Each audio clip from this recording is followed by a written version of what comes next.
Tahimik ang malawak na mansyon ng mga Mondragon at ang mga tao roon ay isa-isa nang nagpapahinga tuwing alas 10 ng gabi. Ngunit sa kusina, naroon pa si Lola Esper, 65 years old na kasambahay at humihigop ng salabat. Lola, ubusin niyo po itong salabat para gumaling po kayo. Lagi na lang po kayo nilalagnat eh. Mahinang wika ni Betty, 22 years old na dalaga na binansagang si Betty Lafeya dahil sa hindi kagandahang itsura. Hindi kasi palaayos ang dalaga. Mas mabuti pa'y pumunta na po tayo sa Dr. La. Dagdag pang sabi ng dalaga. Ngumiti si Lola Esper. Marahan ngunit may tinatago lungkot sa mga mata. Apo, hindi na kailangan. Ramdam ko, malapit na akong kunin ng Diyos. Napatingin si Betty at agad na naluha. Huwag niyo pong sabihin yan, La. Bakit kasi ayaw niyo magpa-ospital? Umiling si Lola Esper. Nako, wag na apo. At hinawakan nito ang kamay niya. Gagaling naman ako, kaya wag ka na umiyak ha. Bagyang tumango si Betty saka nagpunas ng luha.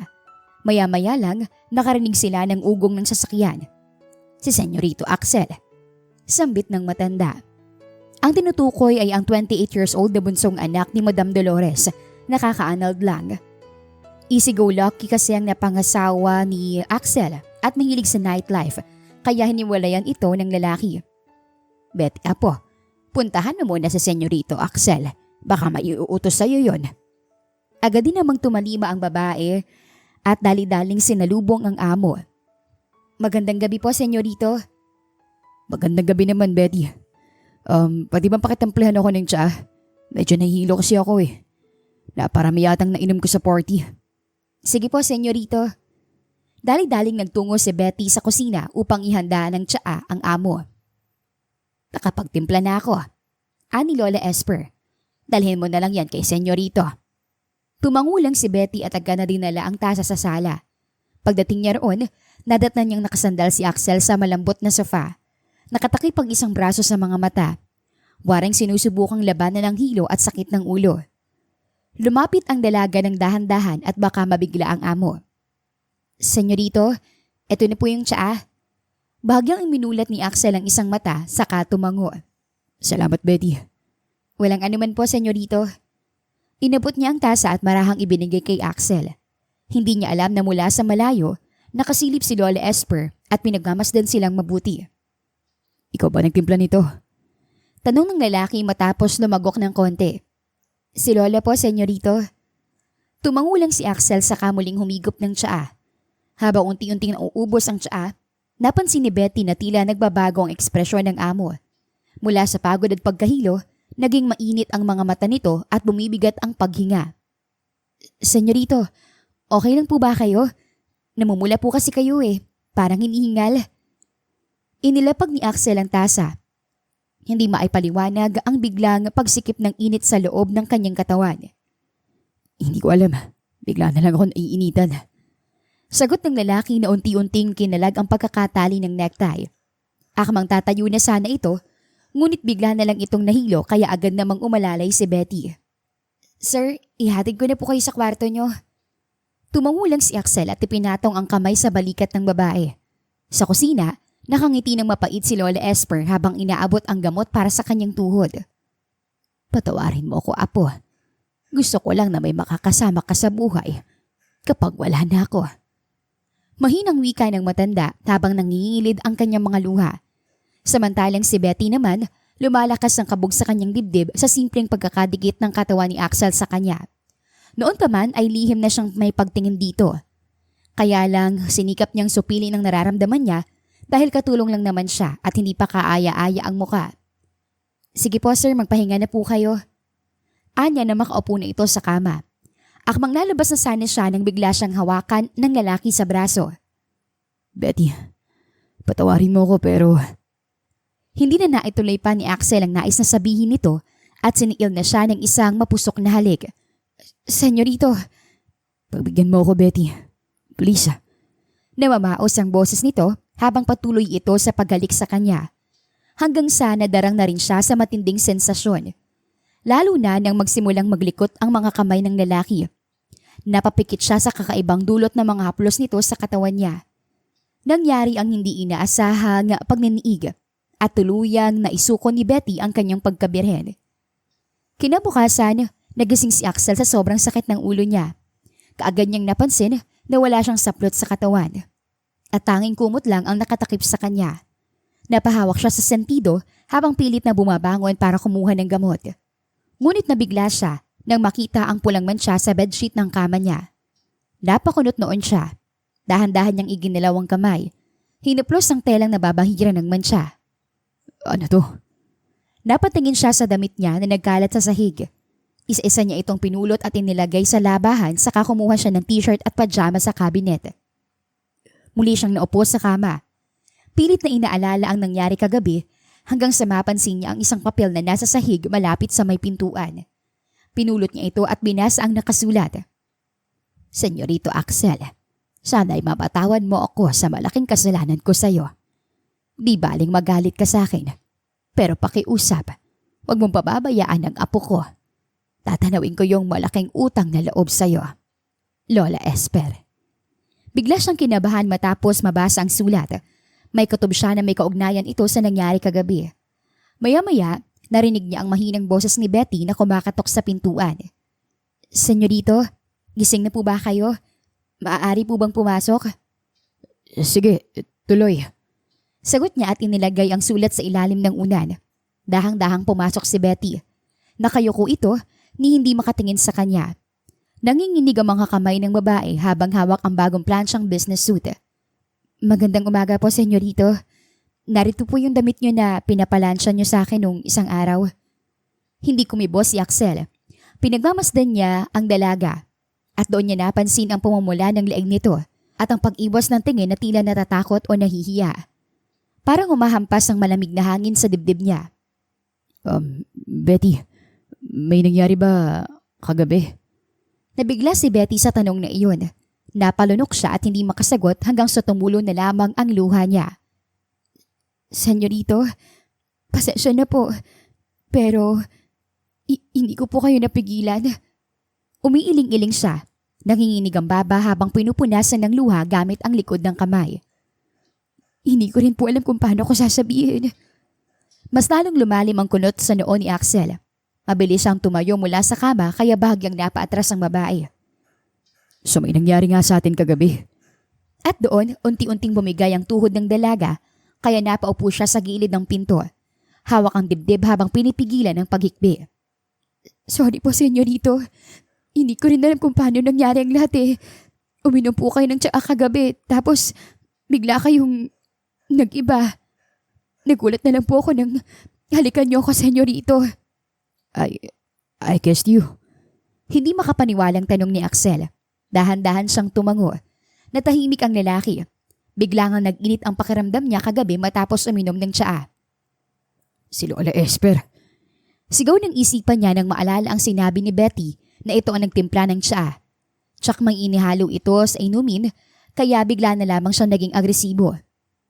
Senyorito, alam ko pong iniisip niyo. Pero wag po kayo magagalit kay Lola. Nagsimula nang gumaralgal ang boses ng dalaga.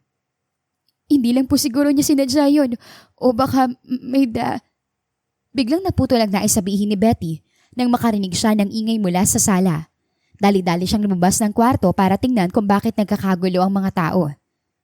Letlet, ano nangyari? Agad na tanong niya sa kaibigan niyang kasambahay. Betty, ang lola mo. Nanginginig na sagot ni Letlet. Lola? Diyos ko! Lola! Napahagulgol siya at halos madapa sa pagtakbo nang makita niyang buhat-buhat ng family driver ang walang malay na si Lola Esper. Ano nangyayari? Tanong ni Axel na nooy mabilis ding nakalabas ng kwarto. Bigla na lang po kasi siyang bumagsak sa kusina, senyorito. Sagot ni Letlet. Sige, dalhin natin siya sa ospital at ako na magmamaneho ng kotse. Wika ni Axel bago nagmamadaling tumungo sa garahe. Habang nakasunod naman na si Betty. Sa loob ng sasakyan, mahigpit na hawak ni Betty ang malamig na kamay ng kanyang lola. Nanginginig ang labi niya habang pinagmamasdan ang maputlang mukha ng matanda. La, huwag niyo po akong iwan. Please. Hindi gumagalaw ang mata ni Lola Esper. Ngunit marahan pa rin itong pinisilang kamay niya, mahina at halos hindi niya maramdaman. Pagdating sa ospital, agad silang sinalubong ng mga nurse. "Code Blue, dalhin sa ER!" Napaatras si Betty. Halos mawalan ng hininga dahil hindi na siya pinayagang sumunod sa loob. Napahawak siya sa dibdib. Pilit na tinatakpan ang sigaw na gustong kumawala sa kanyang bibig. Sa likuran ng dalaga, naroon si Axel at halatang balisang-balisa rin. Matagal nang naninilbihan sa kanila si Lola Esper. Kaya para na ring tunay na pamilya ang turing niya rito. Betty, huwag ka nang umiyak. Makakaligtas si Lola Esper. Natatakot po ako, senyorito. Hindi ko kayaning mawala si Lola. Siya na lang po nag-iisa kong pamilya. Sa puntong iyon, lumabas ang doktor mula sa ER. May hawak itong clipboard at malungkot ang ekspresyon ng mukha nito. At doon, nalaman ni Betty na matagal na palang may sakit sa baga ang lola niya. Stage 4 lung disease. At ngayon hindi na nakaligtas at tuluyan na itong binawian ng buhay. "Lola, hindi! Hindi niyo po ako iiwan!" Hysterical niyang saad. Napaupo siya sa malabig na sahig ng ospital.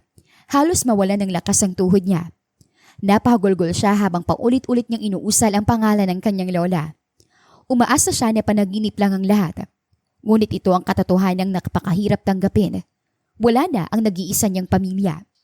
Nakaramdam naman ng sobrang awa si Axel sa babae, kaya inalo niya ito at inalalayang makatayo. Betty, I'm sorry for your loss. Pero kailangan nating tanggapin na wala na siya. Anya at hinila papalapit ang dalaga para sa isang mainit na yakap ng pakikiramay. Lumipas ang isang buwan pero para kay Betty, parang hindi gumagalaw ang oras. Araw-araw niyang nararamdaman ang kawalan. Ang katahimikan ng umaga na wala na ang boses ng lola niya. Ang hapunan na wala na naghihintay sa kanya. Ang maliit na kwarto ng servant's quarter na ngayon naging malamig at malungkot. Hanggang sa isang umaga, habang naglilinis siya ng hardin, bigla na lamang siyang nakaramdam ng pagkahilo. Betty, ano nangyayari sa'yo? Wika ni Axel nang makalapit sa kanya. Kanina pa pala siya nitong pinagmamasdan. Senyorito, bigla na lang po sumamampak kiramdam. At tuluyan nang nawala ng malay ang babae. Dali-dali namang binuhat ni Axel ang dalaga at isinugod sa ospital. Hindi niya maintindihan kung bakit labis ang pag-aalala niya rito. Matapos ang ilang sandaling paghihintay, lumabas ang doktor kaya agad niya itong nilapitan. Dok, kamusta ang pasyente? Kayo po ba ang asawa niya? Bahagyang nagulat si Axel sa tinura ng doktor kaya hindi siya nakasagot.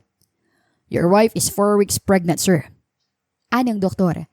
Parang binuhusan ng malamig na tubig si Axel. Kasabay ng mabilis na pagbibilang niya sa kanyang isip. 4 weeks ago, nangyari ang lahat nung gabing uminom siya ng tsaa. Sir, okay na po ba kayo? Tanong ng doktor. Sandaling napapikit siya bago napalunok ng mariin. Pwede ko po ba siya makita? Tumango ang doktor at itinuro ang direksyon ng silid. Sa bawat paghakbang niya, parang mas lumalakas ang kabog sa kanyang dibdib. Betty. Mahinang tawag niya nang makapasok na siya sa loob. Unti-unting iminulat ng dalaga ang mga mata. Napaawang ang labi niya nang makita si Axel. Senyorito, ano pong nangyari? Ano pong sabi ng doktor? Hindi agad nakasagot si Axel. Lumunok muna siya sa kamarahang naupo sa gilid ng kama. Betty, buntis ka. Po? Natigilan ang dalaga nang hina ang mga balikat niya. Senyorito. At bigla siya napahikbi dahil hindi niya alam kung anong gagawin niya. Agad siyang hinawakan ni Axel sa balikat. Betty, calm down. Anak ko ang batang dinadala mo. Kaya pananagutan kita. Magpapakasal tayo. Senyorito, kahit kayo po ang ama ng bata, pero hindi ko po kayo inuobliga. Para sa akin, sagrado po ang kasal. At ginagawa lang po yun ng dalawang taong tunay na nagmamahalan. Natigilan si Axel at napatingin sa babae. Ngunit agad na sumagi sa isip niya ang sulat ni Lola Esper na huwag niyang pababayaan ang apo nito. Ngayon, mas luminaw na sa kanya kung bakit hinaluan ng matanda ang kung anong pampainit ang inumin niya. Dahil alam na pala nito na malapit na itong mawala sa mundo at nais itong may makakasama si Betty sa buhay. Basta magpapakasal tayo. Ayokong lumaking bastardo ang anak ko. Mababa ngunit mariing wika ng lalaki. Nang sumunod na mga araw, nakipag-usap kaagad si Axel sa mga magulang niya tungkol sa desisyon niyang magpakasal. What? Are you out of your mind? Piyaw ng kanyang amang si Henry. Magpapakasal ka sa isang katulong? Axel, baka nakalimutan mo na ikaw ang papalit sa daddy mo bilang CEO ng kumpanya. Dad, Mom, mag-isa na lang si Betty kaya hindi ko siya maaaring pabayaan. Pwede naman nating sustentuhan ng bata. Pero yung kasal, it's impossible to happen. Dagdag ng wika ni Don Henry. Akala mo ba, hindi tayo pagtatawanan ng mga tao kapag nagpakasal ka sa isang katulong? Ano na lang ang sasabihin ng mga kakakilala natin sa negosyo? Remember, kaaanal mo pa lang sa kasal mo. Tapos ngayon nagpapakasal ka ulit? Sa katulong pa. Nakasimangot na wika ni Madam Sylvia. Hindi naman maiwasang masaktan ni Betty sa kanyang narinig. Naroon siya, lihim na nakaupo sa sulok at nakikinig sa usapan. Bigla siyang napaluha dahil sa bawat salitang binibitiwan ng mga Mondragon, tila isa itong paalala sa kanya kung gaano siya kaliit sa mundo nila. Hindi niya kailangan marinig ng direkta. Ramdam na ramdam niya na hindi siya kabilang dito. Sa isip niya, paulit-ulit na umaaligaw-ngaw ang katotohanan hindi siya sapat para kay Axel. Sa itsura niya, sa pinanggalingan niya, sa pagiging isang simpleng katulong. Paano siya makakapantay sa isang Mondragon? Dali-dali siyang lumayo ngunit nakarinig na naman siya ng usap-usapan ng mga kasamahan niya habang naglalakad siya papunta sa servant's quarter. Naku, totoo bang nabuntis si Betty ni Senyorito? Tanong nung isa. Oo daw, pero lasing daw si Senyorito nung time na yun. Kasi sino bang papatol dyan kay Betty LaFea? Ang pangit niya, diba? Wika ng pangalawa. Hindi na yun kinaya pa ni Betty. Nagtatakbo siyang pumasok sa maliit niyang kwarto. Isinara ang pinto at napasandali dito habang patuloy sa pagdaloy ang kanyang mga luha. Tama naman sila eh. Hindi ako nararapat para kay Senyorito Axel. Humikbing usal niya sa sarili. Maya-maya may marahang kumatok sa pinto. Betty, pabuksan mo ko. Nanigas ang dalaga nang marinig ang boses ni Axel. Kumalabog ang dibdib niya. Hindi niya alam kung dahil sa takot, hiya o sakit ng mga salitang kanina pa niyang pinapasan. Senyorito, please, pagod po ako. Gusto ko lang magpahinga. Mahina niyang tugon. Pilit pinapananatag ang boses kahit nanginginig. Ngunit hindi umalis si Axel sa tapat ng pinto. Alam ko narinig mo sinabi nila, Betty. Wika ng lalaki. May bahid ng galit at pag-aalala sa tinig nito. Pero hindi ka dapat makinig sa kanila. Pero totoo naman po lahat ng sinabi nila, Senyorito. Hindi ako nababagay sa mundong ginagalawan niyo. Hindi ako... Betty, pagbuksan mo ako, mag-usap tayo. Wiling wika ng binata. Dahan-dahang tumayo si Betty at tangan ang natitirang lakas at binuksan niya ang pinto. Agad namang lumambot ang ekspresyon ni Axel nang makita siya. Namumugto ang mata ng dalaga. Mapula ang ilong at halatang sobrang nasaktan sa mga narinig. Betty. Maingat nitong hinawakan ng kanyang pisngi. Pinunasan ng luha. Hindi mo dapat minamalit ang sarili mo. At talong hindi mo kailangan pakinggan ang sinasabi ng iba. Pero Senyorito, hindi naman po ibang tao ang mga magulang niyo eh. Ayaw nila sa akin dahil hindi ako karapat-dapat sa inyo. Pangit ako. At mahirap lang. Humihikbing pahayag niya. The only opinion that matter is mine. Tsaka huwag mo sabihing pangit ka dahil hindi yan totoo. Saglit siyang natahimik habang tinitimbang sa puso ang mga salitang iyon at ang posibilidad na baka mahalaga nga siya kay Axel. Pero imposibleng may pagtingin sa kanya ang lalaki. Iniisip niya na kaya lang siya nito inaalok ng kasal dahil sa batang dinadala niya. Kaya hindi na siya dapat umasa pa na may higit pa roon. Oo nga pala. Simula ngayon, hindi ka na matutulog rito sa servant's quarter, kundi sa kwarto ko. Seryosong saad ng lalaki. Po, pero... Huwag kang mag-alala. Hanggat hindi pa tayo kasal, sa ibang kwarto muna ako matutulog. Hindi malaman ni Betty kung anong mararamdaman. Hiya, takot o mas lalong pagkalito. Hindi niya kayang tingnan ng diretso si Axel. Kaya napayuko na lamang siya habang nilalaro ang laylayan ng suot niyang damit. Pero Senyorito, hindi po ako sanay matulog sa kwarto niyo. At saka, baka magalit po si Ma'am Sylvia at Sir Henry. Betty, ikaw ang magiging asawa ko. Wala kang kailangan ikahiya o katakutan. May pangalan ka. At hindi kita itatago rito sa servant's quarter na parang wala kang halaga. Muling napaluha ang dalaga. Hindi dahil sa kasakit, kundi dahil sa hindi niya maintindihang kabutihang ipinapakita ni Axel sa kanya. Ibang-iba ito sa mga magulang at mga kapatid nitong mga ugaling matopobre. Kinabukasan, sa kwarto ni Axel habang pinag-uusapan nila ang kasal, biglang pumasok si Mrs. Mondragon. Axel, this is unacceptable. Hindi mo pwedeng pakasalan ang babaeng yan. You have responsibilities, a reputation, a company to lead. Mom, hindi ko na yung babalikan. Nagdesisyon na ako. Desisyon? Axel, you're throwing your future away. She's just a maid. At magiging asawa. At ina na magiging anak ko. At paano ka naman nakakasiguro na ikaw nga ang ama ng batang ipinagbubuntis niya? Mom, alam ko po yun. I took her virginity that night. Kaya natitiyak ko po na ako ang ama ng dinadala niya. Pero Axel, mag-isip-isip ka nga. Hindi mo siya mahal. And don't deny it. At kung talaga mag-aasawa ka ulit, bakit hindi ka nalang sa anak ng kasosyo natin sa negosyo? Mom, please.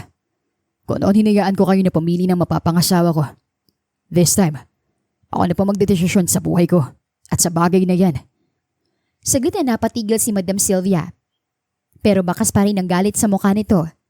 Lumabas ito ng kwarto at padabog na isinara ang pinto.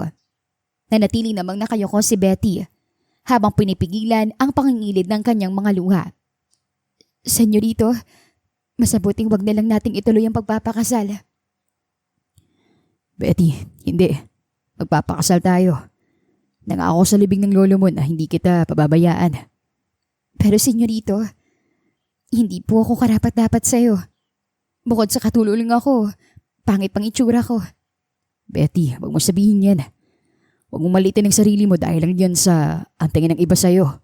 Wika ni Axel habang hinawakan ang magkabilang balikat ng dalaga. Basta magpapakasal tayo, Betty. And that's final. Nagdaan ng 2 araw at ininakda na nga ang civil wedding nila. Walang pamilya, kaibigan, bisita, maliban lang sa 4 na sumaksi sa kanilang kasal kasama na rito si Letlet. Congratulations, Betty! Ikaw na ngayon si Mrs. Betty Mondragon. Nakangiting bati ni Letlet at yumakap sa kanya. Pagkatapos, bumaling ito kay Axel. Senyorito, congratulations po. Salamat, Letlet. Ginanap ang selebrasyon sa isang high-end restaurant. Sa isip ni Betty, kung nandito lang sana ang lola niya, mas magiging masaya sana siya. Matapos ang salo-salo, umuwi na sila ng bahay. Pagpasok pa lang nila sa sala, agad na nagbago ang ihip ng hangin. Tahimik ang buong paligid. Ngunit ramdam ni Betty ang bigat ng mga matang nakatutok sa kanya. May ilang kasambahay ang lihim na napairap, ngunit sinikap niyang wag nang pansinin yun.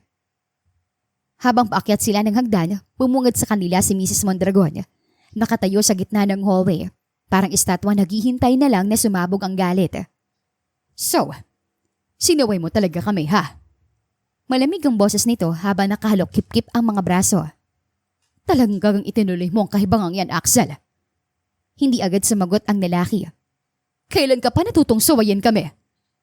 Paasik na wika na naman ang ginang. Mom, please. Ayoko nang pag-usapan to. Pagod na kami. Napairap lang si Mrs. Mondragon saka ibinaling ang masamang tingin kay Betty. At ikaw? At dahan-dahan itong lumapit. Pumasok ka sa pamilya namin nang hindi mo na nag-iisip kung ano magiging kapalit. Kung ano kahihiyan ang idudulot mo sa anak ko? Napaatras si Betty pero tumigil siya nang maramdaman ang kamay ni Axel na humawak sa kanya at sa bewang niya. Sapat na para ipaalam sa kanya na hindi siya nag-iisa. Mom, that's enough. Mas matigas na ang tono nito ngayon. Asawa ko na si Betty. Isa pa'y nagdadalang tao siya. Pero ngumisi lamang si Mrs. Mondragon. Isang mapait na ngiting puno ng panghahamak. I couldn't believe na ganoon ka-protective sa Betty na yan, Axel. But fine, dahil buntis siya, I'll give her a chance to prove na karapat-dapat siya sa pamamahay na to. Alang-alang na rin kay Lola Esper na matagal na naninilbihan sa atin. But, tumikhim muna si Madam Sylvia bago nagpatuloy sa pagsasalita. She needs to learn her rules. Rules po? Nanginginig na tanong ni Betty. Simula ngayon, bilang Mondragon, may inaasahan kaming asal at standard. Hindi ka pwedeng magbukang kawawa, mahiyain o parang taka sa paslit sa harap ng mga tao. Kung talagang desidido kang manatili sa tabi ng anak ko. Tumayo ito ng tuwid, parang hukom na nagdedeklara ng hatol. Magsimula ka bukas. May business dinner ang pamilya. Pupunta rito ang mga kamag-anak namin. And you will attend as Axel's wife. Napasinghap si Betty, kasabay ng pagkabog ng kanyang puso. Pero wala po akong damit para sa ganung... Siyempre wala. Wika ng ginang sa kamalutong na tumawa. Maid ka, hindi ka socialite. Pero sige, ipapahanap kita ng stylist. For the sake of your Lola Esper, bibigyan kita ng chance sa manatiling asawa ng anak ko kung magagawa mo ang mga kondisyones. Mom, tama na. Saway ni Axel, pero sumimangot lamang si Madam Sylvia saka ito tumalikod. Naiwan silang dalawa ni Betty sa hallway. Agad namang inalalayan ng lalaki ang asawa papunta sa kanilang kwarto at pinaupo sa gilid ng kama. Di mo kailangan sundin ang sinabi niya, Betty. Kahit ano sino ka pa, asawa kita at hindi na magbabago yun. Napaluha si Betty sa malasakit na ibinigay ng lalaki. Kahit paano na ibsa ng bigat sa dibdib niya. Nakakagaan ng kalooban na may isang taong nakahanda siyang protektahan. Kahit hindi man sinabi nito na mahal siya, pero sapat na ang ipinakitang kabutihan ni Axel para mahalin niya ito ng buong puso. Kinabukasan, habang ang lahat ay naghahanda sa family dinner, hindi naman maiwasan ni Betty ang mangamba. Baka hindi niya kakayaning sumabay sa mga magyayamang kamag-anak ng asawa niya. Axel, pwede bang hindi na lang ako dadalo mamaya? Parang hindi ko kaya eh. Napatingin ang lalaki sa kanya. Betty, di naman kailangan sundin mo si mommy. Be who you are. Wala kang kailangan patunayan sa pamilya at sa mga kamag-anak ko. Pero ayoko mapahiya ka, Axel. Gumargaralgal ang boses niya na parang siyang maiiyak. Basta, Betty, huwag mong pilitin ang sarili mo. Wika ng lalaki. Huwag kang mag-alala, kakausapin ko si mommy. Nang makaalis na si Axel, doon na tumulo ang luha niya. Naisip niya, mas mabuti na lang siguro na wag na siyang lumabas ng kwarto mamaya dahil hindi niya talaga kayang humarap sa mga Mondragon. Inayos niyang higaan at nagsimulang maglinis ng kwarto. Ngunit, biglang may nalaglag na isang papel kaya dali-dali niya itong pinulot. Naalala niya na yun ang sulat kamay ng kanyang lolo Esper kaya binasa niya yun. Agad naman siyang napahikbi nang malaman niyang nakiusap pala ang abuela kay Axel na huwag siyang pabayaan. Sa kabilang banda naman, kinausap ni Axel ang mami niya sa sala. Mom, huwag mo na pong pilitin si Betty. So, gusto mong mapahiya tayo sa mga kamag-anak natin, Axel? Mom, hindi pa po handa si Betty sa mga inaasahan niyo. Kaya sana, hayaan na muna natin siya. Wala po siyang obligasyong magbago para lang umangkop sa mga pabantayan at panuntunang itinakda ninyo. So kung hindi niya kaya, then hindi siya pwedeng humarap bilang bago mong asawa. Remember, wala alam ang mga kamag-anak natin na nag-asawa ka na ulit. But Mom, it's unfair. Pangangatwiran ng lalaki. That's final, Axel. Huwag mong subukang sumayin ako at tuluyang mawawala sa iyo ang pamamahala ng kumpanya. Wika ng ina na may halong pagbabanta.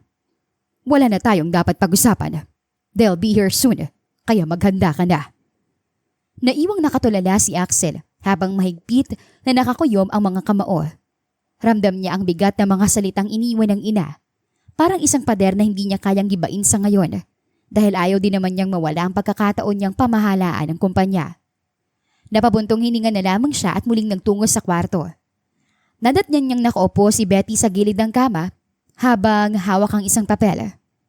Betty, okay ka lang ba? Agad niyang tanong. Okay lang naman ako, Axel. Nalulungkot lang ako dahil dito. Napatingin si Axel sa papel na hawak ng asawa. Betty. Ayos lang, Axel. Kahit pinaksalan mo lang ako dahil sa pakiusap ng lola sa'yo, nagpapasalamat pa rin ako. Madamdamin niyang pahayag. Pero yung gusto ng mommy mo na standards ng pamilya ninyo, parang hindi ko kayang gawin eh. Betty. Wika ng lalaki at masuyong pinisil ang kamay ng asawa. Kinausap ko na si mommy, kaya wala ka nang dapat alalahanin. Huwag mong pilitin ang sarili mo na magbago, dahil yun ang gusto ng pamilya ko. Maraming salamat, Axel. Mahina niyang wika. Maya-maya lang nakarinig sila ng ingay ng mga paparating na sasakyan. Isa-isang huminto ang mga mamahaling kotse sa hall driveway. Pagkatapos, bumaba ang mga kamag-anak ni Axel. Pawang nakabihis ng mamahalin at puno ng kumpiyansa sa sarili. Dumating na sila. Wika ni Betty. Puntahan mo na sila. Paano ka naman? Dito na lang muna ako, Axel. Saka na lang kapag handa na ako. Mahina niyang wika. Muling napabuntong hininga ang lalaki. Matapos makapagbihis, lumabas na ito ng kwarto. Naiwang nakatulala si Betty.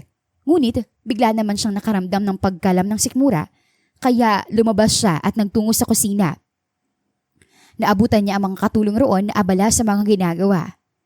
Betty, ba't nandito ka sa kusina? Di ba dapat kasama ka nila? Kumakalam kasing sikmura ko, Letlet. Gusto ko sanang kumain pero nasusuka lang ako. Kaya nagtimpla na lang ako ng gatas. O sige, pagtitimpla kita. Naku, wag na, ako na lang. Pagtanggi niya. Matapos siya makainom ng gatas, tumulong na siya sa mga gawain. Masama kasi kung makatingin ng ibang mga kasambahay. Parang ipinamumukha sa kanya na katulong pa rin siya kahit asawa na niya si Axel. Naku Betty, wag ka nang tumulong rito. Asawa ka na ni Sir Axel. Kaya dapat nasa hapag ka kasama nila. Muling wika ni Letlet. Hindi ako nababagay sa kanila, Letlet. Huwag mong malitin ang sarili mo, Betty. Hindi dahil wala kang apelyidong tunog milyonaryo. Mababa ka na. Hindi na siya nakasagot pa. Sa halip, ipinagpatuloy niya ang pag-aayos ng mga pinggan. Mula sa malawak na hapag, rinig na rinig niya ang halakakan. Mga tinig na puno ng yabang at kumpiyansa. Letlet, tulungan na kita sa pagdadala nito sa mesa. Mahinang wika ni Betty habang inaabot ang mangkok ng macaroni salad. Maingat niyang binuhat ang bowl at pilit pinatatag ang sarili kahit nanginginig ang mga tuhod niya. Paglapit ni Betty sa malawak na hapag, biglang tumahimik ang ilang usapan. Ilang pares ng matang mapanghusga ang napatangin sa kanya. Natigilan si Axel nang mapansin ng asawa. Bahagyang napakunot noo ito at agad na tumayo. Betty, Gulat niyang sambit. Anong ginagawa mo? Bakit ikaw ang... Nagkatinginan ang mga kamag-anak nila. Siya po ang... Biglang naputo lang naisabihin ng lalaki nang biglang sumabat ang mommy niya. Bago naming kasambahay. Malamig na saad ni Madam Sylvia. Oh, I see. Sabi ko na nga ba eh. Wika ng isang pinsang babae ni Axel at sinipat si Betty mula ulo hanggang paa. Oo, isa siya sa mga kusinera namin. Dagdag pang sabi ng ginang. Biglang sumikip ang dibdib ni Betty sa kanyang narinig. Nanlamig ang mga kamay niya habang hawak ang mangkok. Mom, Sambit ni Axel ngunit mabilis namang pinutol ng ama niya ang nais niyang sabihin at agad na iniba ang usapan. well, why don't we raise a toast instead? Mariing wika ni Mr. Mondragon. Sa bagong yugto ng kumpanya, dahil si Axel na ngayon ang bagong CEO ng Mondragon Motor Corporation. Nagtaasan ng mga baso sa paligid ng hapag. Pumalakpak ang ilan, may mga bumati at nagbigay ng papuri sa lalaki. Congratulations, Axel! Anang tiyahin niya. Deserve mo yan. Talagang Mondragon blood. Sabat naman ang tsuhin niya sa father side. Samantalang si Betty na may parang naupos na kandila sa kanyang kinatatayuan. Mabigat ang bawat paghinga niya. Sumulyap si Axel sa kanya. Puno ng pag-aalala ang mga mata nito. Excuse me. Maikli nitong wika. Saka mabilis na tumayo. Ngunit bago pa ito makalapit kay Betty. Betty, sige na, bumalik ka na sa kusina. Utos ni Madam Sylvia. Parang sinampal si Betty ng realidad. Opo, madam. Mahina niyang wika saka mabilis na umalis. Imbes na bumalik sa kusina, doon siya nagtungo sa kwarto. Pagkapasok niya, saka palang bumuhos ang masaganang luha sa kanyang mga mata. Sobrang sakit para sa kanya ang sinabi ng biyanan. Tingin sa kanya ay isa lang talaga siyang katulong. Katulong lang at hindi asawa ni Axel. Ilang sandali siyang umiiyak habang yakap-yakap ang sarili. Maya-maya lang, bumukas ang pinto at pumasok si Axel. Dali-dali niyang pinahid ang mga luha niya. Betty, I'm sorry. Mahinang wika ng lalaki. Saka masuyong hinawakan ang kamay niya. Wala ka namang kasalanan, Axel. Sana hindi na lang ako lumabas. Bigla kasi ako nakaramdam ng gutom eh. At dahil ayaw ko rin naman na walang ginagawa, kaya tumulong na lang ako sa kusina. Pero masakit pala talagang marinig na. At muli na naman siyang umiyak. Kung tutuusin, tama naman sila eh. Hindi ako dapat sa mundo mo. Isa pa, pangit ako at walang ipagmamalaki sa sarili. Betty, huwag mong sabihin yan. Marahang wika ni Axel. Hindi kaya man at itsura, anak datakda kung karapat-dapat ang isang tao. Kung kutusin, mas marangal pang puso mo kaysa marami sa kanila. Tsaka hindi ka naman pangit. Ang totoo, maganda ka. Masyado ka lang naniniwala sa mga sinasabi ng ibang tao sa'yo. Axel, maraming salamat. Pero naisip ko lang, kundi dahil sa isang pagkakamali, hindi sana nagagalit ang mga magulang mo sa'yo. I'm sorry. Kundi dahil kay Lola. Shh! Agad na putol ng lalaki. Hindi kasalanan ni Lola Esper, Betty. Iniisip lang niyang kapakanan mo. Huwag ka nang umiyak. Baka makasama pa sa baby natin eh. Muling wika ni Axel at kinabig ng yakap ang asawa. Sa unang pagkakataon, naramdaman niya ang kakaibang damdaming higit pa kaysa awa. Ngunit hindi niya kayang pangalanan. Teka lang, gusto mo bang kumain? Tanong ng lalaki. Marahan lang na umiling si Betty. Wala talaga siyang gana. Masyadong mabigat ang pakiramdam niya para piliting kumain at alam niyang isusuka lang din naman niya at ng katawan niya. Okay na ako, Axel. Sige na, bumalik ka na ron para hanapin ka nila. Hindi na, Betty. Nasamahan kita rito. Parang may kung anong humapulos sa puso niya dahil sa suportang ibinigay ni Axel. Dahil doon, hindi niya mapigilang umasa na balang araw, matutunan din siyang mahalin ng asawa. Kinabukasan, maagang nagising si Betty. Gusto niyang asikasuhin si Axel dahil ito ang unang araw nito bilang CEO ng kumpanya. Napalingon siya sa sofa bed kung saan natutulog ang asawa. Kahit hindi man sila magkatabi sa pagtulog, masaya pa rin siya at hindi siya iniwan nito. Matapos maligo at maihanda ang susuotin ng lalaki, agad siya nagtungo sa kusina para magluto ng umagahan. Ilang sandali ang lumipas at tapos na rin siya sa pagluluto. Good morning, Betty. Mabilis siyang napalingon nang marinig ang boses ni Axel sa likuran. Good morning, Axel. Tamang-tama tapos nang magluto ng almusal mo. Nakangiti niyang sagot. Hindi ka na sana nag-abala pa, Betty. May mga katulong naman tayo eh. Gusto ko lang kasing alagaan ka para masimulan mo ng maayos ang unang araw mo bilang CEO. Ngumiti ang lalaki at bahagyang napatingin sa mesa kung saan maayos na nakalatag ang almusal. Salamat, Betty. Wika nito at marahang hinawakan ng kamay niya. O siya, sabayan mo ako sa pagkain. Gusto ko sana pero parang ayaw pang tanggapin ang sikmura ko eh. Kahit konting subulag. Malambing nag-iit ng lalaki. Hindi na nakatanggi pa si Betty lalo na nang humila ng upuan ng asawa. Alam mo, Betty, hindi lang ito basta simpleng almusal para sa akin. Pakiramdam ko, espesyal ito dahil luto mo. Ngumiti lang siya. Kahit ang totoo, halos hindi siya makahinga sa mabilis na tibok ng kanyang puso. Habang magkasama silang nag-aalmusal, napansin ni Betty ang kakaibang kumpiyansa sa sarili. Ang simpleng kilos na ito, ang pag-aalaga sa asawa, ang pagiging maalaga sa maliit na paraan ay unti-unting nagbubukas ng bagong pag-asa sa kanya. Siguro, kaya ko ring harapin ang lahat basta kasama si Axel.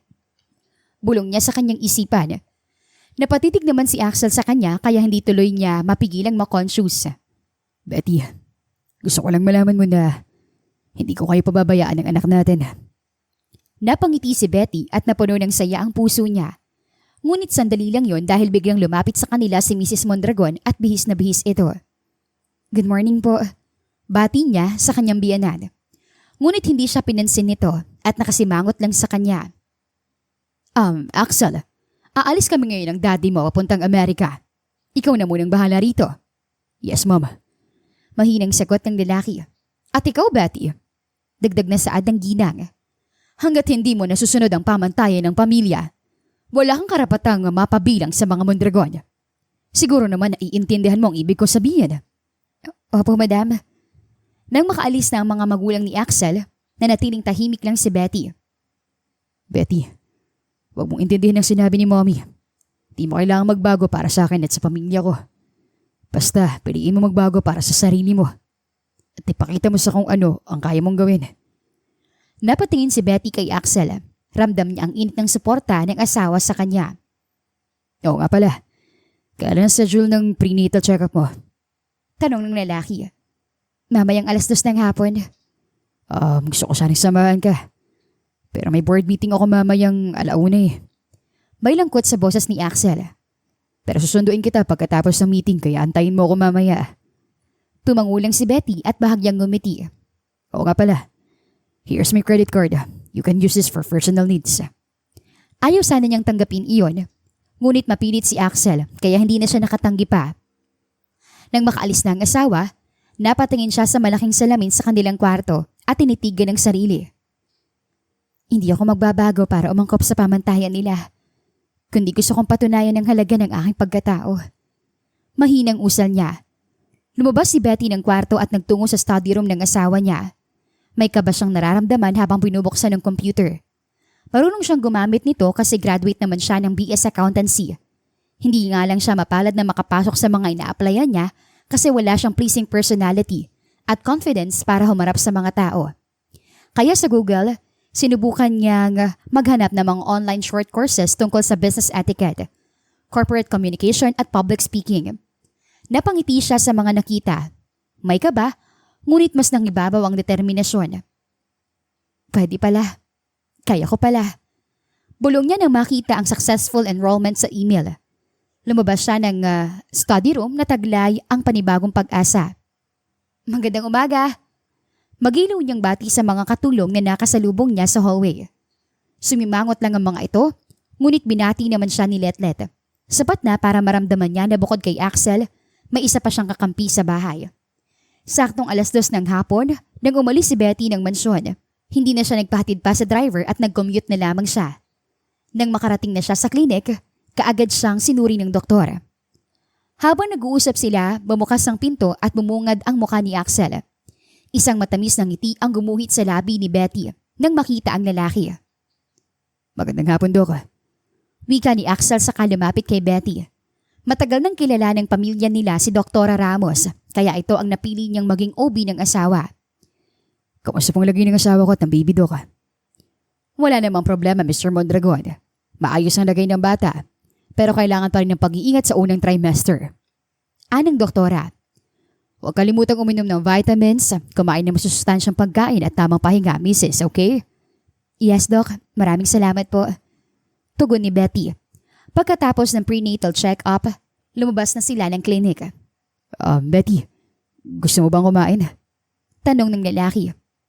Parang gusto kong kumain sa Jollibee. Then let's go. Nakangiting wika ni Axel at inalalayan ng asawa sa paglalakad papunta sa parking lot.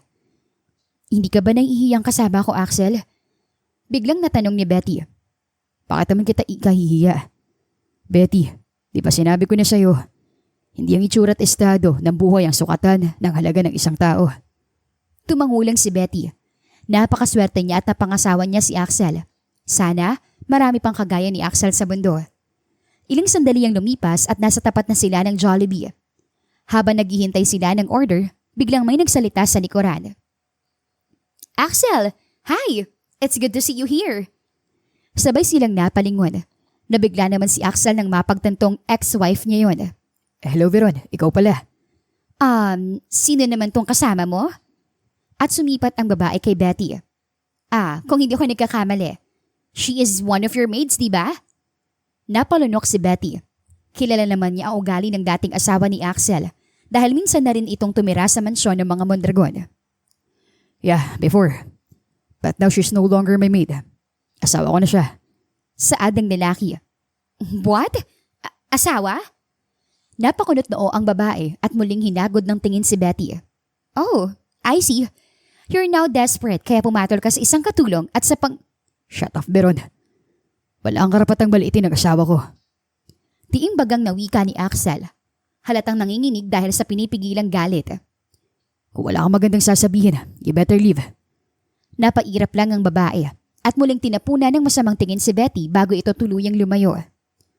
Betty, pasensya ka na sa mga sinabi ni Veron. Paumani ni Axel at masuyong hinawakan ang kamay ng asawa. Okay lang yan, Axel. Sanay na rin naman akong minamaliit ng iba. Saglit na natahimik ang lalaki. Kahit ayaw pang sabihin ni Betty, pero alam niyang nasasaktan ito sa mga sinasabi ng ibang tao. Makaraan ng ilang minuto, dumating na ang order nila. Takam na takam naman si Betty dahil ilang araw na rin siyang hindi nakakain ng maayos at puro lang gatas ang iniinom niya. Kaya nag-concentrate siya sa pagkain at pansamantalang iwinaksi sa isipan ang tungkol sa ex-wife ni Axel. Pag-uwi nila ng mansyon, hindi na niya ininda pa ang mapanuring tingin ng ibang kasambahay. Diretso siyang umakyat sa kanilang kwarto, habang nakasunod naman si Axel sa kanya. Betty, okay ka lang ba? Tanong ng lalaki. Tumangulang siya at bahagyang ngumiti. Oo nga pala Axel, nag-enroll ako sa mga online courses tungkol sa business etiquette, corporate communication at public speaking. Ginamit kong computer sa study room mo. It's good to hear that, Betty. Ituloy mo lang yan at asahan mong suporta ko. Nagdaan ng mga araw at naging maayos naman ang online classes ni Betty. Masaya naman siya at kahit papaano ay unti-unti na siya nagkakaroon ng kumpiyansa sa sarili. Ngunit, hindi pa rin niya maiwasan ang panalait ng ilang mga kasambahay. Akala mo kasi ng sosyal at may pa-enroll pa sa mga online courses? Narinig niyang wika ng isang kasambahay nang mapadaan siya sa hallway. Marahil hindi alam ng mga ito na naroon siya. Ay nako, kahit ilang beses pang mag-enroll yon, mababa pa rin ang pinanggalingan niya at hindi siya nararapat kay Senyorito Axel. Sabat naman ng isa. Ako bang pinag-uusapan niyo? Tanong niya nang hindi na siya makatiis pa. Nagkatinginan lang ang dalawa at hindi nakasagot. Baka gusto niyo ring matuto. Pwede kayong sumabay sa akin at mag-enroll sa social etiquette at nang matutunan niyo kung paano rumespeto ng kapwa. Mababa ngunit mariing wika niya. Hindi niya alam kung paano niya nasabi yon dahil kadalasan naman tahimik lang siya. Tinapunan lang siya ng masamang tingin ng mga kasambahay bago tuluyang tinalikuran. Kinabukasan, maagang nagpunta si Betty sa study room para sa online class niya. Ngunit habang nakikinig siya sa lecture, biglang bumukas ang pinto at bumungad ang seryosong mukha ni Madam Sylvia. Nakauwi na pala ito galing Amerika. Aba, at sino namang nagbigay ng pahintulot sa'yo para pumasok ka sa study room ng anak ko? Paangil na tanong nito. Napatigil si Betty at inalis ang suot ng headset. Tumayo siya mula sa upuan at marahang yumuko bilang paggalang. Kahit nanginginig ang mga kamay niya. Good morning po, madam. Nagpaalam po kay Axel na dito muna ako mag-aaral para hindi makaistorbo. Napakunot noo si Madam Sylvia at muling sinipat ang paligid. Ang computer na nakabukas at may nakadisplay na lecture slides at ang notebook na may mga maayos na sulat. So, desidido ka na talagang mapabilang sa socialite, ha? May bahid ng pamamaliit na wika nito. Akala ko ba, sapat na sa'yong manahimik at magpasalamat dahil kinasal ka sa anak ko? Napalunok si Betty. Sa isang iglap, bumalik ang mga insecurities niya, ngunit sinikap niyang patatagin ang kalooban. Madam, gusto ko pong i-improve ang sarili ko. Hindi lang po bilang asawa ni Axel, kundi bilang magiging ina ng apo ninyo. Saglit na natahimik ang salid, ngunit imbes na lumambot, lalo pang tumalim ang tingin ni Madam Sylvia. Huwag mong gamitin ang dinadala mo para makuha ang simpatsya ko. Ang pagiging asawa ng anak ko ay hindi nangangahulugang may karapatan ka na sa lahat. Sa mismong sandaling iyon, bumukas muli ang pinto. Mom, wika ni Axel at saka ito lumapit at tumayo sa tabi ni Betty. Ako nagbigay ng pahintulot sa kanya at gusto ko pong sabihin sa inyo, Mommy. Suportado ko lahat ng ginagawa niya. Sumimangot lang si Madam Sylvia. Pagkatapos mabilis itong lumabas ng kwarto at pabagsak na isinara ang pinto. Nagdaan ng 3 linggo at sa wakas, natapos na rin ni Betty ang mga online courses niya. Congratulations, Betty. Sabi ko na nga ba kaya mo. Nakangiting bati ni Axel sa kanya. So, ano ngayon ang plano mo? Gusto ko sana magtrabaho. Magtatrabaho ka? But you're pregnant, Betty. Kaya ko naman, Axel. Doon kasi wala akong lakas ng loob para mag-apply ng trabaho dahil nga sa itsura ko. Pero ngayon gusto kong subukan. Saglit na natahimik ang lalaki at pinag-isipan ng sinabi ng asawa. Naalala niya na graduate nga pala ito ng BS Accountancy dahil minsan na itong naikwento ni Lola Esper sa kanya noon. Sa ngayon, accounting clerk lang ang kailangan namin sa kumpanya. If you're interested. Yes, Axel. Gusto kong mag-apply sa kumpanya ninyo. Pero... Saglit na tumigil si Betty at bumuntong hininga bago nagpatuloy sa pagsasalita. Ayokong gamitin ang connection mo. Ayokong malaman ng mga empleyado mo na mag-asawa tayo. At mas lalong ayoko na tanggapin lang ako dahil sa'yo. Bahagyang napakunot noo si Axel. Ngunit, agad din namang naintindihan ang ibig sabihin ng babae. Pagkalipas ng ilang araw, matapos maipasa ni Betty ang application niya, nakahanda na siya ngayon para sa kanyang formal interview. Simple lang ang suot niya, ngunit maayos tingnan. Naka-ponytail ang buhok niya pero suot pa rin niya ang makapal na salamin. At dahil may kalaitan ng asawa niya, hindi pa halata na 2 buwan na siyang mabuntis. Habang papasok siya sa loob ng malaking gusali ng Mondragon Motor Corporation, napansin niyang napatingin ng ilang empleyado sa kanya. Ang iba'y lihim na tumatawa at alam niya kung bakit. Tiyak niyang pinipintasan siya ng mga ito. Sa loob ng HR office, umupo siya sa harap ng manager. "So, Miss Betty Evangelista, why do you want to work as an accounting clerk in our company?" Huminga muna siya ng malalim bago nagsalita. "Because I want to prove to myself that I can also do what others can do, regardless of look and social status. Gusto ko pong patunayan, una sa lahat sa sarili ko, ma'am, na kaya ko rin makipagsabayan. Walang basahan ng itsura at estado sa buhay para sukatin ang kakayahan ng isang tao. Kung may tapang, disiplina at determinasyon, makakarating ka sa lugar na akala ng iba hindi mo kayang makarating." Tumangot-tango lang ang manager, tila na impress sa sagot niya. Sa kabilang dako ng building, nakatayo si Axel sa harap ng glass wall ng opisina niya. Hindi niya alam ang eksaktong nangyayari sa loob ng HR department, pero may tiwala siya na kayang-kaya yon ni Betty. Nagpatuloy ang interview. Isa-isang tinanong ng HR manager ang tungkol sa basic accounting principles, financial statements at handling of confidential records. Sa bawat sagot ni Betty, mas lalong napahanga sa kanya ang manager. Impressive ang academic background mo, pero wala ka pang work experience. Are you willing to undergo a 2-week training period?" "Yes, ma'am." Nakangiti niyang wika, puno ng kumpiyansa sa sarili. Matapos ng ilang minuto, tumayo ang interviewer. "You did well, Miss Betty. Kindly wait for our call in 2 days." Nagdaan ng 3 araw at isang umaga, tinawagan siya ng HR para sabihing tanggap na siya at maaari na siyang magsimula sa trabaho. "Axel! Axel!" Tawag niya sa asawa. "Oh, ano yun, Betty? Ang saya-saya mo yata." Nakangiting sagot ng lalaki. "Tanggap na ako sa trabaho at maaari na raw ako magsimula ngayon." "Wow, good to hear that. Congratulations." Bati ni Axel at niyakap ang asawa.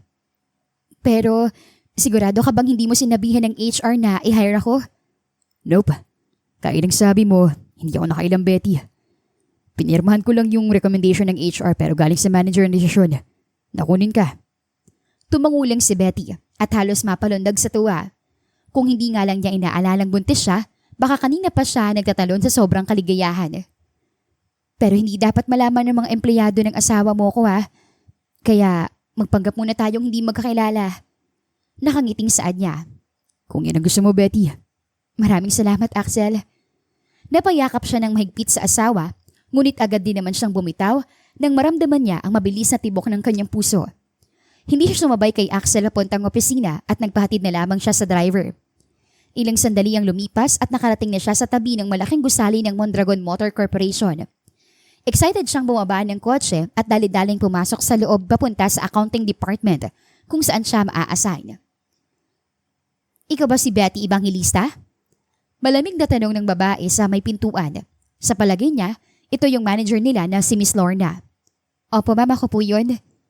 Maingat ang boses niya. Pilit pinapanatiling magaan ang tono kahit ramdam niyang mabigat ang loob nito sa kanya. Umirap ng bahagya si Miss Lorna bago ito muling nagsalita. Akala ko kung sino na naman ang kinuha ng HR. Sige, sundan mo ako. Tingnan natin kung may silbi ka sa department na to." Parang nanamig ang kamay ni Betty. Ngunit pinili niyang hindi magpakita ng takot. "Hindi ako pumasok dito para umatras." Bulong niya sa sarili habang mainggit na naglalakad sa likuran ng babae. Habang papasok sila sa loob, napansin niya ang bulungan ng 2 empleyado. Hindi man niya marinig ng malinaw, alam niyang siya ang pinag-uusapan dahil ramdam niya ang mga tingin nila na parang sinusuri ang katauhan niya. Pagdating nila sa workstation niya, itinuro ni Miss Lorna ang isang maliit ngunit maayos na desk. Pagkatapos, binigay sa kanya ang mga dokumento. "You have to work on this 2 hours at kailangan ito ng CEO." Utos sa kanya ng babae. "Yes, ma'am." Magalang niyang sagot. Inisip niyang bahagi ito ng training kaya kailangan niyang pagbutihin. Ngunit hindi pa nga siya nakakatapos, may iba na namang pinagawa sa kanya. "Miss Evangelista, ilipat mo itong mga invoices sa bagong template. Ngayon na." Malamig na utos ni Miss Lorna at inilapag ang folder sa mesa niya. Napakurap si Betty. "Hindi pa nga ako tapos dito." Bulong niya sa isipan. Pero pinilit pa rin niyang ngumiti at tumango. Opo ma'am, gagawin ko po. Lihim na napangiti si Miss Lorna na parang walang pakialam kung overloaded na siya. Umupo siya ng mas tuwid, hinila ang isa pang folder at nagsimulang mag-type. Mabilis ang kilos niya pero naging maingat siya dahil ayaw niya magkamali sa unang araw niya sa trabaho. Pero bago pa niya maidikit ang huling figure sa template, may isa pang papel ang inabot sa kanya ng manager. Kun mo sa finance department ang resibo ng supplier na to. Bilis. Tumayo si Betty. Kahit halatang naguguluhan kung papaano pagsasabayin ang tatlong pinagawa sa kanya. Narinig niya ang mahinang tawanan ng dalawang staff habang nagbubulungan. Ay, ayan na. Sinimulan na ni ma'am. Kawawa naman. Mukhang magiging alilayan buong araw. Parang may kumurot sa dibdib ni Betty, pero hindi siya nagpahalata. Hindi ako magpapatalo. Hindi ngayon. Wika niya sa sarili. Papalabas na sana siya ng departamento nang biglang bumukas ang pinto at bumungad sa kanya ang gwapong mukha ng kanyang asawa. Bahagya siyang napaatras dahil sa pagkabigla. Good morning po, Sir Axel. Malambing na batin ni Miss Lorna at ibang mga staff. Pagkatapos, bumaling ito sa kanya. Betty, magbigay galang ka kay Sir Axel Mondragon, ang CEO natin dito. Sir, good morning po. Halos magkandautan niyang wika. Good morning din. Nakangiting tugon ni Axel. Ikaw ba si Betty? Ang bagong accounting clerk? Yes, sir. Mabilis na sagot ni Lorna kahit hindi naman siya ang tinatanong ng lalaki. So, okay ka lang ba dito, Miss Betty? Tanong ulit ni Axel. Okay lang naman po, sir. Pagkisinungaling niya, kahit ang totoo, ramdam niya na parang hindi siya gustong ng mga kasamahan niya, lalo na ng manager. Good. Miss Lorna, bago pa lang dito si Betty kaya guide her properly. Wika ni Axel bago ito umalis. Sinadya niya lang talaga ng lalaki na daanan ng asawa para alamin kung maayos ang unang araw nito sa trabaho. Pangalawang araw ni Betty sa trabaho. Pagpasok pa lang niya sa workstation, agad na niyang napansin ang mga papel na nakatambak sa mesa niya. Betty, pinag-uutos ni Ma'am Lorna. Gawin mo raw bago magtanghali. Wika ng isang kasamahan niya. Tiningnan naman ni Betty ang mga dokumento, ngunit agad siyang napakunot noo nang mapagtantong gawain ng accounting manager ang pinapagawa sa kanya. Sa pagkakaalam ko, accounting clerk lang ako rito, kaya hindi saklaw sa trabaho ko ang gumawa ng financial reports. Mahina niyang sabi. So ano ibig mong sabihin? Ayaw mong gawin ang pinag-uutos sa'yo ni Ma'am Lorna, ganun ba? Paangil na sabat ng isang staff. Encoding of financial data, processing of invoice lang at simpleng reports ang saklaw ng trabaho ko. Kaya yung financial reports, siguro naman kay Ma'am Lorna na yan. Muling saad niya. Ngunit biglang dumating si Lorna at galit itong humarap sa kanya. At nagreklamo ka na ngayon. Kahapon pa nga lang nag-umpisa rito, umaangal ka na. Oo no, gagawin mo ba yan o isusumbong kita sa HR para masisante ka? Saglit na natahimik si Betty. Ayaw niyang umabot pa ito sa HR at baka makarating pa ito kay Axel. Opo ma'am, gagawin ko po. Mahina ngunit matatag niyang sagot. Habang maingat na inihahanda ang mga dokumento sa harap niya. Lihim namang napangiti si Miss Lorna dahil sa isip niya, nagtagumpay siyang pahirapan si Betty. Ngunit hindi nagtagal ang ngiting iyon dahil bumukas ang pinto at pumasok si Axel. Napatigil ang lahat at sabay-sabay na bumati sa lalaki. Miss Lorna, tapos na ba yung financial report sa pinapagawa ko sa'yo? Kailangan mo ma-present yun by 11 para sa weekly board meeting natin. Sir, pasensya na po, hindi ko pa po natatapos. Pero I'm sure na maipapresento ko po yun sa board mamaya. Nagkandautal na wika ni Miss Lorna. Bahagyang tumango ang lalaki at napatingin sa kanaroroonan ni Betty. Ngunit, bigla na lamang siyang kinabahan nang mapansin na para itong namumutla. Dahan-dahan siyang lumapit sa mesa nito. Miss Betty, are you okay? Nagkatinginan ang lahat. Marahil nagtataka sa atensyong ibinibigay ng CEO, si Betty na may bahagyang nagulat sa biglang paglapit ng asawa. Hello sir, good morning. Mahinang wika niya. Ayos ka lang ba? Ba't parang namumutla ka? Sir, okay lang po ako. Medyo sumama lang po ang pakiramdam ko. Pero kaya ko pa naman. Baka kailangan mo magpatingin sa doktor. Baka mapano... Sir, I'll be fine. Agad naputol ni Betty. Okay, sige. Pero kung masama talaga ang pakiramdam mo, you better go home and take a rest. Tumangulang siya at nagpatuloy sa kanyang ginagawa. Lumabas na rin ang opisina si Axel, Ngunit hindi pa rin niya maiwasang mag-alala para sa asawa. Ang galing mo rin namang umarte, no? Palibhasa, binibigyan ka ng atensyon ni Sir Axel. Patutsyada na naman ni Miss Lorna. Hindi na lamang umimik pa si Betty at nag-concentrate na siya sa mga dokumento na nasa mesa niya. Lumipas sa mga oras at natapos na rin niya ang trabahong pinapagawa ng manager nila. O siya, samahan mo ako sa board meeting at ikaw ang magpresenta sa mga reports. Malamig na pahayag ni Lorna. Po? O bakit? Bahagi yan ng training mo, kaya wag kang magreklamo. Tumango na lang si Betty. Sa isip niya, siguro ito na rin ang simula para magamit niya ang napag-aralan niya sa online courses tungkol sa kung paano humarap at makikipag-usap sa mga tao. Nang makarating na sila sa boardroom, bigla namang nangatog ang tuhod niya, lalo na't naroon na ang mga board members at department heads. Maya-maya pumasok si Axel at agad na nagsalubong ang mga tingin nila. I guess we are all here, so let's start.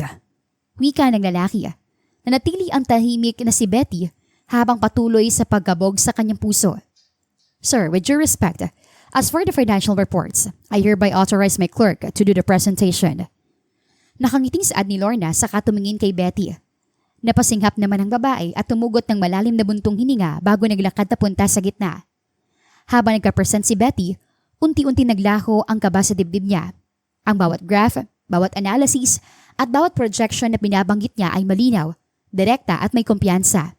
Hindi man iyon trabaho ng niya bilang accounting clerk, pinilit niyang intindihin at pinag-aralan niyo ng ilang oras. Impressive, very detailed. Buong paghangang pahayag ng isang board member nang matapos siya.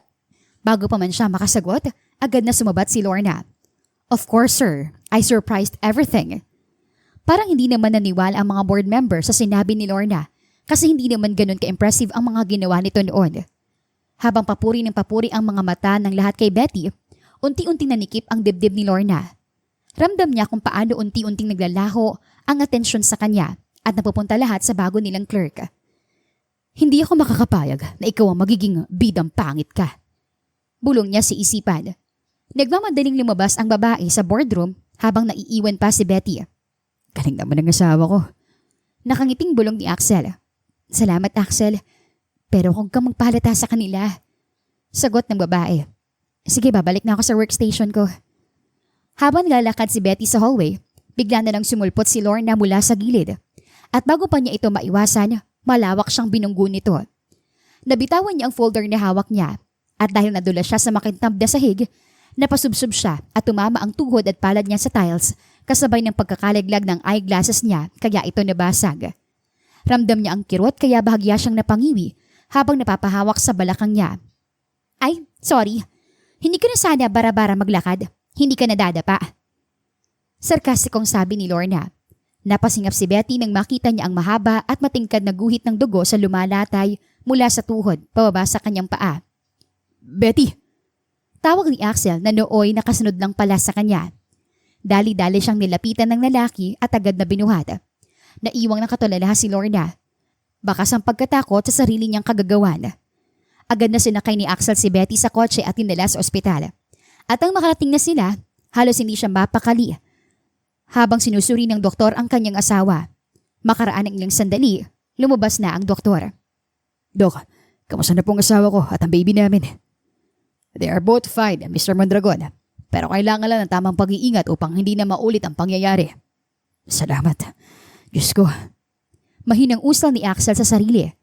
Nang matiyak na maayos na ang kalagayan ni Betty, pinayagan na sila ng doktor na makauwi. Ngunit dumaan muna sila sa isang optometrist para masukatan siya ng contact lenses. Baka hindi ko kakayanin magsuot ng contact lens. Subukan mo lang, Betty. Wala namang mawawala eh. Wika ng lalaki. Ilang sandali ang lumipas. O diba? Bagay na bagay sa'yo. Nakangiting pahayag ni Axel. Napatingin naman si Betty sa salamin. Tama nga ang asawa niya. Mas bagay sa kanya ang nagsuot ng lens kaysa sa eyeglasses.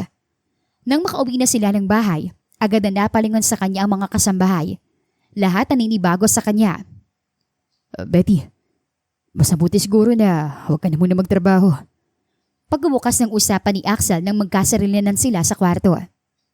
Axel, ayokong sayangin ang pagkakataon ko na makapagtrabaho sa isa sa pinakamalaking kumpanya dito sa Pilipinas. Pero nag-aalala ako sa kalagayan mo. Axel, please. Saglit na nagtigil ang usapan nila nang tumunog ang telepono ng lalaki. Ang assistant niya ang tumawag kaya dali-dali niya itong sinagot. Sinasabi ko na nga ba Kagagawa na babaeng yun. Tiimbagang nawika niya matapos maibaba ang telepono. I'm going to fire her. Alam ni Betty na si Miss Lorne ang tinutukoy nito. Axel, total at wala namang nangyari sa bata. Hindi ba pwedeng bigyan natin siya ng chance? Chance? Sinadya niyang banggain ka. Kitang-kita sa CCTV footage ang ginawa niya. Buti na lang at walang nangyari sa'yo at sa baby. At kung hindi, ipapakulong ko talaga siya. Baka pwedeng 3-month suspension na lang, Axel. Napabuntong hininga ang lalaki. Kahit kailan talaga, napakabait ni Betty kaya madalas itong tinatapakan ng iba. Sige, I'll give 3 months suspension. At papayagan na rin kitang bumalik sa trabaho but one condition. Seryosong pahayag ni Axel. Kondisyon? Ano naman yun? Hayaan mo ipakilala kita sa kanila bilang asawa ko. Bagya siyang napakunot noo. Hindi malaman kung anong isasagot. Hindi mo ba ako kinakahiya, Axel? Ako? Mahihiya. Ngumiti ang lalaki saka hinawakan ng kamay niya. Kahit kailan, hindi kita ikinahihiya, Betty. Napatitig siya sa mga mata ng lalaki at nababasa niya ang katapatan sa mga sinasabi nito. Maraang inaplos ni Axel ang pisngi ng asawa. You really have beautiful eyes, wifey. Parang may kung anong humaplos sa puso ni Betty sa mga sandaling iwan.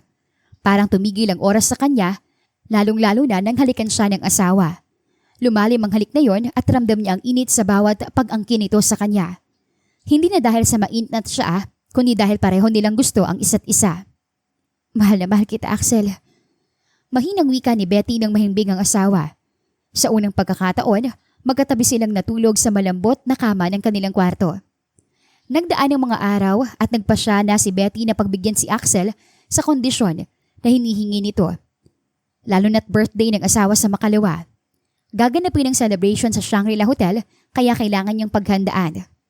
Betty, may business summit akong dadaluhan bukas sa Baguio. At sa makalawa pang uwi ko. Wika ng lalaki.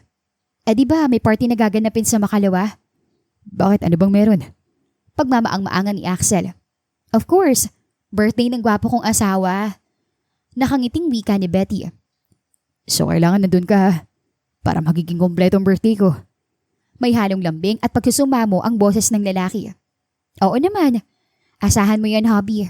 Dadala ko sa birthday mo. Dumating ang kaarawan ni Axel. 5:00 pa lang ng umaga, tumawag na si Betty sa telepono para bumati rito. Happy birthday, Axel. Salamat, wifey. See you na lang later O sige, wag mo na akong sunduin. Magpapahatid na lang ako sa driver mamaya. Oo nga pala, dadalo rin ba ang mga magulang mo? Oo naman. Mamayang 5:00 ang flight nila from LA. At sisiguro dadalo din ang mga kapatid ko. Mas lalo siyang kinabahan, lalo na't alam niyang may pagka-choosy ang dalawang kapatid na babae ni Axel. Kaya pinaghandaan niya ng buong araw ang pagdalo niya sa party. Imbis na pumunta sa salon, nagpa-schedule siya ng home service para sa makeup at hairstyling. Ayaw niyang malanghap ang anumang kemikal o amoy mula sa salon na maaaring makasama sa ipinagbubuntis niya. Kaya mas pinili niyang gawin ang lahat sa loob ng bahay kung saan mas ligtas para sa dinadala niya. 7:00 ng gabi nang umalis ng bahay si Betty. Suot ang simple ngunit eleganteng damit. Nakahanda na siyang humarap sa lahat at hindi na siya kailanman magtatago sa isang sulok. Makalipas ng ilang minuto, nasa tapat na siya ng Shangri-La Hotel at agad na naging center of attraction nang makapasok siya sa bulwagan. Betty! Napalingon siya at agad na napangiti nang makita ang asawa. Axel, happy birthday! Masayang bati niya. Yung gift ko pala nasa bahay. Mamaya na yon. Di naman yun na mas mahalaga What's important is your presence here. At napatitig ang lalaki sa kanya. You look so stunning, wifey. Maya-maya lang, lumapit sa kanila ang biyanan niyang babae. Betty, buti naman at dumalo ka. Wika ni Madam Sylvia. Wala na pong dahilan para magtatago ako, ma'am. Madam, hindi ba pwedeng mami nang itawag mo sa akin? Bahagya siyang nagulat sa tinura ng biyanan. Betty, iha. Malumanay na sabi ng biyanan niya. Gusto kong malaman mo na nagsisisi ako sa naging pagtrato ko sa iyo noon. I'm sorry, iha. Hindi dahil sa hindi kita gusto, kundi dahil alam kong mas marami kang kayang ipakita. Masigit pa sa kung ano ang pinapakita mo noon. Huminga ng malalim ang ginang bago nagpatuloy. Hindi kita itinulak palayo dahil ayaw ko sa'yo. Ginawa ko yun dahil gusto kong malaman mo at makita mong may halaga ka. Marahil iba lang ang pamamaraan ko, pero maniwala ka. Gusto ko lang na makita mo ang totoong ikaw. Hinawakan ni Madam Sylvia ang kamay niya. Hindi mo kailangang magbago para sa amin. Gusto ko lang na makita mo kung gaano ka kahalaga kahit noon pa. Proud ako sa babaeng humarap sa amin ngayong gabi. At proud ako na ikaw ang asawa ni Axel. Napaluha siya sa kanyang mga narinig. Mapapatawad mo ba ako, Betty? Seryosong tanong ng ginang. Oo naman po. Nakangiti niyang wika. Tuluyan na siyang naiyak lalo na nang yakapin siya ni Madam Sylvia. Tama na mo ng drama. Nakangiting sambit ni Mr. Mondragon. Iha, Betty, patawarin mo kami. Ayos lang po yun, Dad. Sunod namang lumapit ang dalawang kapatid na babae ni Axel at bumati sa kanya. Ang ganda mo naman, sis. Buong paghangyang sambit ng isa. Yes, parang mas maganda ka pa sa amin eh. Sabi ng pangalawa. Napangiti si Betty, hindi dahil sa papuri, kundi dahil sa wakas, tinanggap na rin siya. Sinasabi ko sa inyo, my wife is the most beautiful woman, even before. Dahil mabuti ang kanyang puso at tapat siya akong magmahal. And that's what make her beautiful. Hinawakan ni Axel ang baywang niya at tinalikan siya sa noo para bang ipinagmamalaki siya sa lahat. At sa gitna ng kasayahan, biglang nag-announce ang host. Ladies and gentlemen, let us welcome the celebrant for his birthday speech, Mr. Axel Mondragon. Umakyat si Axel sa stage at kinuha ang mic. Thank you all for coming. This is one of the best birthdays of my life.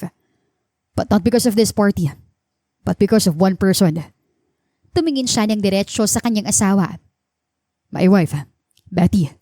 Nagpalakpakan ng mga tao hanggang nakatingin sa kinaroroonan ng babae. Hindi naman maipaliwanag ni Betty ang kanyang nararamdaman sa mga sandaling yun.